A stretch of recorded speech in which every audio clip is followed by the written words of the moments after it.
this show, I want to talk about Zillow. I want to get into the announcement that Zillow mentioned that they're going to be supplying the information to ChatGPT for their real estate content. Zillow has obviously done a fantastic job of the info on their site because their thing is always empower the consumer. Like Bright MLS has done a fantastic job over the years, like expanding like their search fields. So I think with the consumer and the agent work together, right? I mean, that's really the win-win. And the tools from all these sites, really, I think the end game is just, stay innovative, stay relevant. I think we have to take a step back. As they say in life, more will be revealed.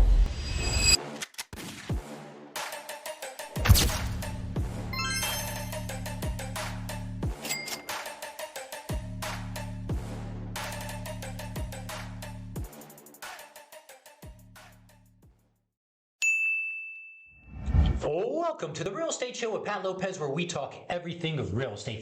Today my guest is Chris Summers, KW in Power, and the Summers team. Chris, welcome to the show. The Summers team, Patrick. There you go. Lopez, thank you so much for having me.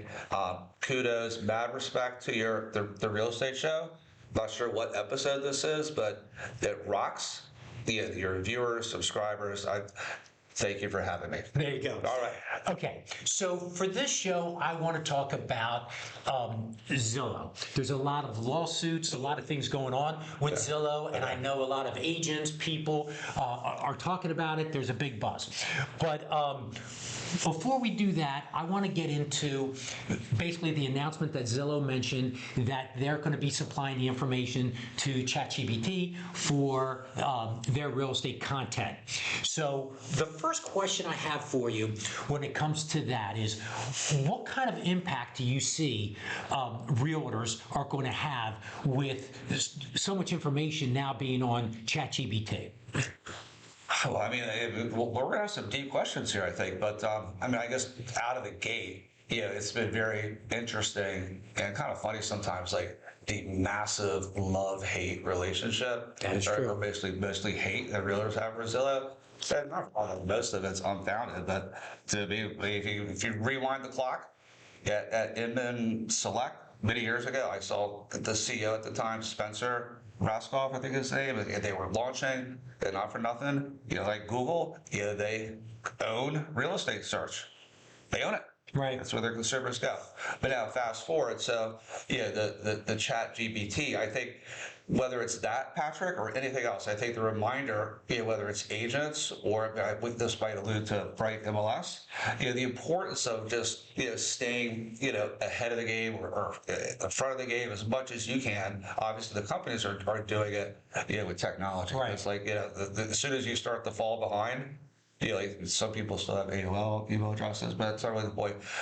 That could be where entities and companies start to struggle. Okay, because like some of the examples and having conversations with people, if you're able to turn around and do a search in chat and say, listen, I'm looking for a 3-bedroom, 2-bath home in this area, and then it'll pop up some properties. But where chat is a little bit different is it can think. Correct. So now, pretty smart. Sexy too. Right. So now, hey, I have a dog. What house would be better suited for a dog? That's close to a park, that has a backyard, those kind of things. Where that information comes, now a client, or a customer or a buyer would have that information. So wouldn't an agent have to step up their game, or wouldn't an agent run a bunch of listings that they have and run it through chat to say, hey, which is the best, cost per square foot, things like that? Like it could cut both ways where you can utilize that information, no? Yeah, I think really at the end of the day, like Bright MLS has done a fantastic job over the years, like expanding like their search fields. So if you really know how to use the system, likely a lot of that might be there already. Zillow has obviously done a fantastic job, of the info on their site because their thing is always empower, like that, empower, right. Empower, the consumer. So, but I think we have to take a step back. The agents can certainly put a listing on Zillow or the for sale by owner people, but the market's a little tight for that. But the consumers are going to Zillow, right? Right. And then the agents are still going to the MLS. And 9 times out of 10, that Zillow listing is going to come from MLS, unless, it might be another brokerage that might have an issue with that. I guess that might be a question later. But I'm not sure if that answers the question, but I think at the end of the day, whether it's Bright, Zillow is always going to be in front of it. They're going to keep buying companies and adding, tech, to expand their base of providing the most up-to-date information to the consumer. The MLS, obviously, for the agents as well. Okay, because from statistics, they say that 80% of, all buyers and, sellers, go on Zillow. So that's like, the king, the 800-pound gorilla in the room. Yes, are there other sites out there? Absolutely, but they don't nearly get the traffic. Summersteam.com, fantastic, consumer site, right? But everybody has it. But everybody, ends up going there. So they really, truly dominate. Right. Okay, so then you brought up Bright. Now, Bright is the MLS. Realtors primarily go on the MLS, whether it be in the Philadelphia area, whether it be Florida, wherever you're at, there's an MLS Correct. where all the data ends up going, and then it's syndicated beyond that. Correct. So, like you said, wouldn't chat potentially create more pressure on Bright or the MLS to step up their game? Because, hey, if I'm able to turn around and figure out, hey, this house is best for a dog because it has a backyard, it's only 2 blocks from a park, those kind of things, you can't do that right now in Bright, like to analyze several properties to get that to that nitty gritty part of it. So do you see a little bit of pressure on the MLSs? I mean, I think the MLSs have been under a lot of pressure for a while. But at the end of the day, like I'm a fan of Bright MLS. It's for some of this stuff, it might be, you have like the early adopters and whatnot, so they might not be too far behind yet. But to kind of keep the pace. But I think we have to take a step back, because rewind the clock. 15 years ago, the agents controlling the information. I'm sending you, Patrick, here's 5 homes on the market, right? I'm sending it to you. These days, oftentimes the consumer goes to Zillow, and they'll pick out boom, boom, boom. And maybe there might be a feature on there that they see that's not in the MLS, but I think at the end of the day, the functionality is still very similar. And at the end of the day, like these days, the agent, and the goal obviously is to get it to the agent level versus the consumer, contacting 5 or 10 different listing agents. So you get there, but I think Zillow is obviously going after the consumer. The MLS, the agent still, because you still need to go there and schedule your showings and what. So I think with the consumer and the agent work together. Right. I mean, that's really the win-win. And the tools, from all these sites, really, I think the end game is just, stay innovative, stay, relevant. Right. So some companies just aren't here anymore. Right. Absolutely. Okay. And then the last thing is, it'll be interesting to see if Chad is getting their information from Zillow, and I'm searching for an agent. Is an agent who's affiliated with Zillow or a partner with Zillow, are they going to pop up? I mean, we don't know that as of yet. Or is it going to be like your Google type search, like the person who optimizes the best, will that show up in that feed? So I'm just kind of curious if that could be a little bit of an unfair advantage to Zillow partners versus a non-Zillow partner if they're supplying that information. I don't know if you know that or if that information has been talked about or not, but that would just be something that I'd be curious about. Yeah, because if you think about it from a review or testimonial standpoint, agents typically will get that on their Zillow profile or Google or somewhere else. But I'll give a shout out to, I think it's called 1000 Watt blog. I don't know if I literally just saw, maybe it was their email subscription from last week, where the ChatGPT, people can get a recommendation, like they could type. So I think for us as agents, we want to stay informed of like well, what do we need to do to get there? That's also real too. You know what I mean? Right. Like, bullshit. That we have to get. We're talking anything ChatGPT or AI related, Right. Mr. Lopez. I think we got to give a shout out. To Bruno and Stacy. Yeah. I mean, if they haven't been on your podcast yet, I'm sure they have been. But like, kudos to them. I'm going to give Bruno a call. Bruno, if you're watching this, I'm going to give you a call. Because they're really, again, empowering agents, to leverage AI to understand it more. Like they have classes of what they're going around and doing their thing. So I don't know if I got off topic there. A lot of coffee, but it's important for all of us, to stay ahead of the game, educate yourself. You want to be able to, learn these tools and leverage them, so you can be better, but more importantly, provide better experience or more information to your clients. Right. Okay. So let's jump subjects a little bit about the lawsuit. And a lawsuit I want to talk about, I know there's several lawsuits, but the one I want to get into is Compass versus Zillow. They had a hearing for an injunction in New York that just ended, and it's been a couple weeks before the judge comes out with their verdict if they're going to do the injunction. And just a little bit of a background is Compass is saying basically to Zillow, you can't tell me how to market and sell properties, and you can't penalize me for not, if I do it a different way, meaning not put in the not put it in on Zillow / the MLS right away, then I'm not going to be able to be on Zillow later. So they're saying, hey, you can't tell me how to do business. On the other side, and they're a monopoly, Compass is saying. And on the other side of it, Zillow's saying, which is a valid point for Compass, what they're saying, but the valid point for Zillow would be, you can't tell me what properties I have to put on my site. It's my site. I can pick and choose, which pretty valid point in my opinion. Like there's two valid points there. Yep. Each business, you can't tell one business versus the other. Right. But it's going to be very interesting on the injunction, because if they get the injunction, Compass, then that means Zillow can't keep Compass's listings off of their site. Right. If that comes to play, which will be super interesting with that. So my question to you is, where do you see, and how do you feel about it? First of all, on what Compass is doing by holding on their listings. Well, I mean, I think because there's lots of Q&A like within this, but I think you obviously have to give, Compass is a fantastic company. Zillow is a fantastic company. They have great, and locally, Compass has some great people. But you can kind of go back and forth. Compass is obviously, most of this relates to their coming soon listings. Right. And if you're a seller, like, why wouldn't you want to have all the exposure? I want to have my listing on Zillow.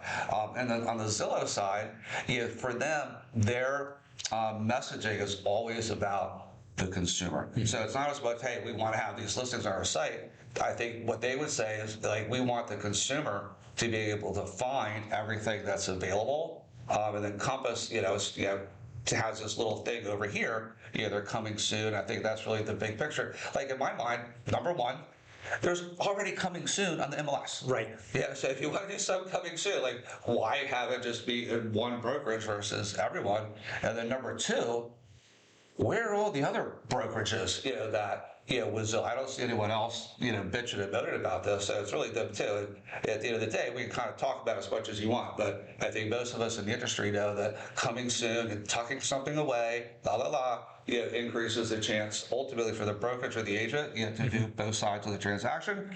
We talked about this too. Obviously, there's going to be a small group, the movie star. You're a movie star, right? You're going to go to Compass. Oh, let me tuck that listing away. But I understand it to a certain extent, but I think from a big picture standpoint, like, if this was such a big issue that Compass is saying, how come none of the other big brokerages or small are part of that or are complaining about it? Right, no, without question. But But the big play here is Compass purchasing Anywhere, which is, if that goes through in 2026, Right. coming up, in certain segments, they'll be 25-30% of the market share. So that could be something that if they don't share their listings, that could be a detriment to Zillow, because people go there to see all the listings. Do you know what I mean? That could be that could be an issue. And then if that happens, will there be other companies, brokerages be copycats and follow that?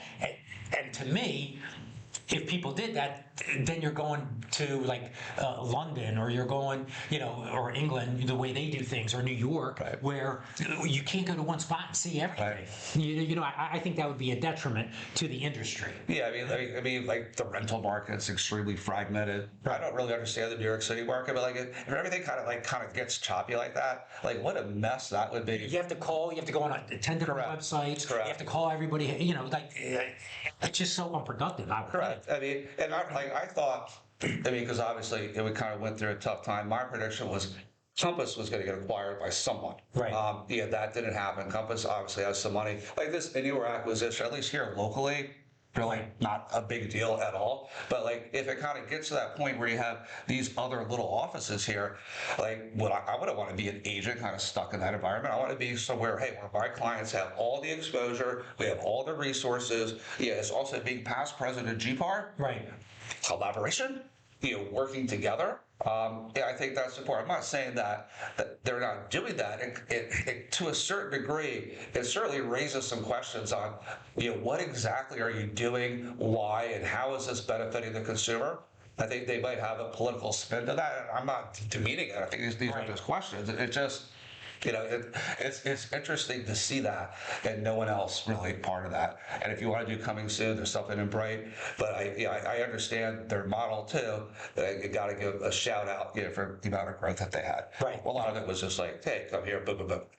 And ultimately, who's the tech company? Zillow or Compass? Maybe that's what it is, right? Yeah, maybe Compass is like, hey, we're the tech company. But Zillow is like, we're Google. Right. You're like, what? Ashties or something? I don't know. Maybe that's not the best analogy, but the tech company thing, it's kind of interesting because it was the same thing, with some of the other things that companies that were trying to disrupt that aren't here today. Right. Yeah, but no, without question, in the Philadelphia area, it wouldn't be a big thing. But there are certain areas where Compass and Correct. Colbeck are real big, and they could be potentially 50% of the market share.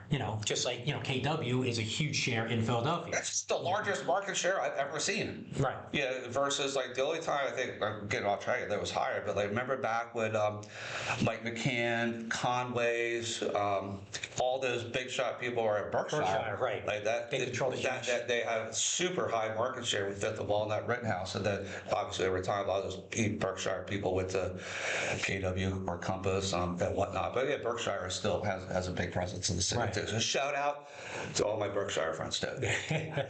Okay, so let's just round this up or end this. So big picture, as far as the Compass, Zillow, do you think it's going to be much ado about nothing? Or do you think there could be some, major ramifications from that? I mean, for my mind, at least for myself, and for the majority of the people in the real estate community, I think it ultimately will end up being that. But ultimately, if something weird happens and Compass just pulls all their listings from the MLS, I think the risk that Compass would have would be losing agents. Right. So maybe there's some sort of compromise that might happen there, between the two, where maybe Compass has a period of time with their coming soon stuff. Who knows? I guess, as they say in life, more will be revealed. But I mean, it's a very, and I guess another thing, I would suggest people, like if you're looking for info, like on Facebook, there's all these real estate mastermind groups. Right. Avoid. because they're not masterminds. Stay in contact with the people in your community, that are, top of market, that can kind of have like a high level conversation. The last thing you want to do is just like, kind of get your info from there where it's all noise. Right. And years ago, I mean, they used to be masterminds. And one thing I just thought just came to mind is, I mean, Zillow could put a power play because there's plenty of teams that use Zillow leads. So Zillow can turn around and say, listen, if you want to play games, well, you're going to be no longer a partnership, with us. You're no longer going to get leads. And some of these teams really, really rely, on those for team like members. if I'm a team leader at Compass and the Zillow preferred partnership is part of my thing, like what the hell's going on here? That is kind of interesting. There's that thing over here. Obviously, we might talk about another dynamic there too. But there's Zillow, Compass. Like, if I'm Compass, I want to have them kind of be more like an ally, Right, especially and that's where you're saying Right. they could lose agents, 100%, because if your business 25%, 30%, 50% of your business relies on Zillow leads, you're going to turn around and have to make a business decision. Okay, do I now switch brokerages because I can because Zillow canceled Right. all the Zillow Flex partnerships with all the Compass agents Right. coast to coast. How detrimental would that be? Yeah, that'd be Yeah. super interesting. So what's up? Yeah, absolutely. Call me. So thanks a lot for this conversation. I just wanted to have a chat with somebody who is an agent, who works with Zillow. You have a team, you get leads, you have a little bit of inside information. Nobody really has it, unless you're the higher ups Correct. with Zillow. Everyone's got an opinion. Right, exactly.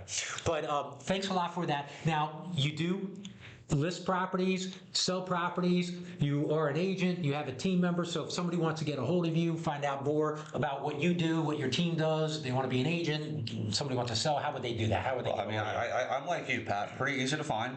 And the other good thing about us is like we are the same person online and offline, right? So whether you want to go to Facebook, Chris Summers, Facebook, the Summers Team of Philadelphia, Instagram, I'm Philly Realty, Instagram, the Summers Team of Philadelphia. Basically the same branding across the board. Very easy to get a hold of. But KDB Empower, small Right. partnership interest there. The Summers Team. And then speaking of Zillow, I mean, our team, does have, a Zillow Flex partnership, with Zillow. So, that's a big component. I think this year we're probably on track to close, it's 8 a month. I mean, that's almost 100 closings. Wow, right. Just from that partnership alone. And think about that. I mean, that's a lot of clients, for the agents on our team to nurture, stay in contact with. Right, and future referrals and everything else. Right, So right. absolutely. Yeah, and that's why if Zillow pulls it from Compass, then that would be a world of hurt for some of the agents over there. Yeah. Do you want to talk about that a little bit? Or we're good. We're good. Yeah. No, we're good as far as that. So we'll bring you on because there's other things as things roll out. Absolutely. And I'll bring you on for more talks with Zillow because there's like 7 lawsuits, so there's a ton of stuff. Lots of things in play. Lots of things. But if you remember, like the NAR lawsuit, and think about I was on your podcast today, and our office was having training and training, and I'm taking a step And it'll back. be nothing. I'm like, why are we talking about this so much? Okay, back in the day, I mean, I don't know if I can keep rambling. The buyer would be like, oh, Pat, I'll help you buy a home. It's not going to cost you anything. That's really ultimately what it was. Because the transparency of how the buyer's agent was getting paid, Right. number one. And I told people over and over, prior to that NAR, on your listing contract, you could have always offered the buyer's agent 0, Right. 1, 5, or whatever. So all that, I mean, it's obviously transparency. It did improve. It was good. I thought it was good. Significantly, but all that other concern, realtors are going to lose their business or whatever, or even today, I have very few sellers that are asked about the NAR lawsuit versus a year ago. So I think a lot of these things come into play, and I think the important thing is don't let it really paralyze your business, right? Just keep moving forward. 9 times out of 10, these things just kind of play out for how they will and do not provide a material impact. But there's always sometimes that they do. And I think that's the importance of just being involved, communicating with you. And, I go to you too. And ultimately paying, 4 to 6%, 4 to 7%, whatever the number is, because commissions are negotiable. It is a pretty low commission rate compared to other industries, and most people, for the convenience, the knowledge, Correct.